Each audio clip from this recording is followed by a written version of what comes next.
C'est parfait. Écoutez, je suis ravi d'être là. Merci beaucoup à l'équipe de 50 de m'avoir invité.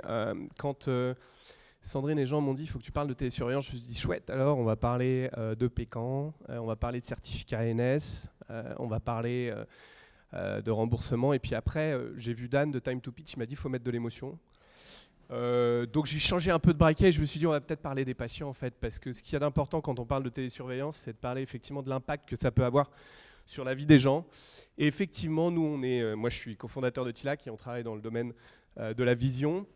Et aujourd'hui, je voulais vous parler de Mireille. Mireille, elle a 75 ans, elle a été diagnostiquée à l'âge de 65 ans d'une DMLA.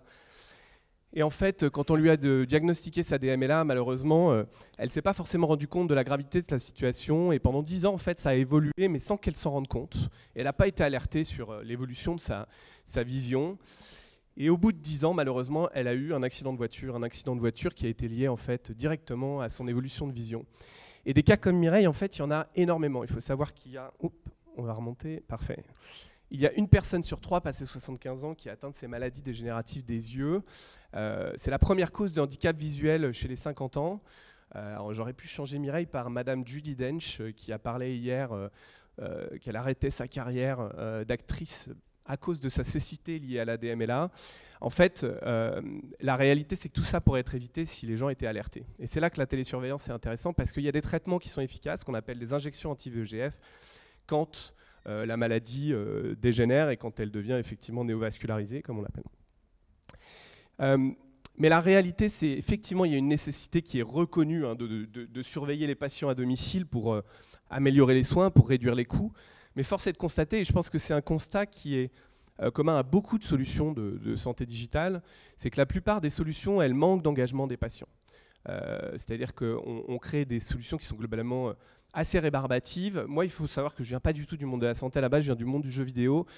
Et l'engagement, c'est notre survie. S'il n'y a pas d'engagement, globalement, il n'y a pas de business, il n'y a pas d'utilisation. Et si on n'a pas ça, globalement, ça ne marche pas.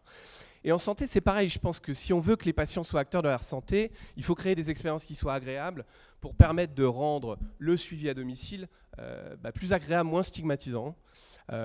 Ensuite, il y avait un enjeu aussi de fiabilité des méthodes existantes. Alors, ce n'est pas parce qu'on crée des solutions agréables qu'il ne faut pas qu'elles soient fiables, parce que derrière, c'est des médecins qui vont prescrire, qui vont suivre, et si la donnée qu'on renvoie n'est pas pertinente, malheureusement, ils ne vont pas l'utiliser. Il faut une efficacité clinique qui est démontrée, et ça c'est important parce que le médecin il va engager sa responsabilité médico-légale quand il prescrit une solution comme les nôtres. Et enfin, et ça c'était quelque chose de plus opérationnel dont on s'est rendu compte en fait sur le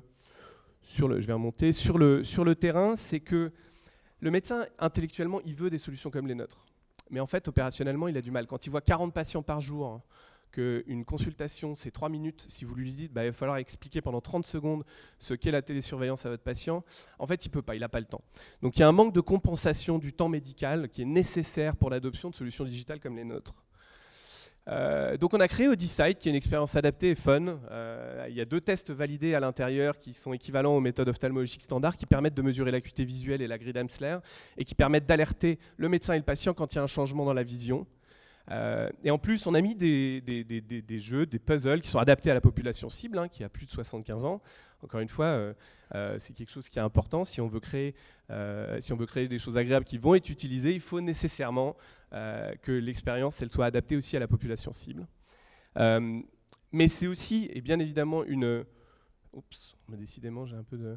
C'est un dispositif médical fiable, sécurisé et validé. Et ça, c'est important. C'est-à-dire qu'il y a toujours eu ce double ADN chez TILAC de créer une expérience qui est agréable pour le patient, mais qui est aussi engageante et sérieuse pour le médecin. Il y a 2 technologies brevetées qui permettent de maîtriser l'environnement dans lequel les tests sont faits. On mesure la distance du visage par rapport à l'écran. On analyse la luminosité ambiante. Et ça nous permet, sur plus de 3000 téléphones et tablettes, de nous assurer que quand le patient est en autonomie chez lui, les tests sont faits dans les bonnes conditions. Pour que d'une mesure à l'autre, il y ait vraiment une maîtrise un peu de l'environnement dans lequel les tests sont faits. On a fait des études cliniques qui ont prouvé l'équivalence de résultats avec les méthodes ophtalmologiques standards et surtout l'impact sur le parcours de soins. Et enfin, et on vient d'en parler, donc c'est parfait, on a eu un financement depuis mai 2022 par la Sécurité sociale via un article 51 qui a été un peu le tipping point pour nous. Pourquoi ? Parce que dans notre article 51, qui était là pour favoriser l'émergence de nouvelles pratiques en ophtalmologie, on a un forfait pour le médecin, pour l'onboarding du patient, pour l'accompagnement thérapeutique et pour le suivi. Et en fait, ça a tout changé.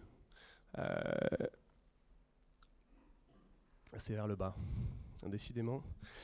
Ça a tout changé, en fait. Vous voyez, en mai 2022, on avait jusque-là 200 médecins, à peu près 3000 patients. Et on est passé de 50 prescriptions mensuelles à plus de 1000 maintenant en routine, prescriptions mensuelles.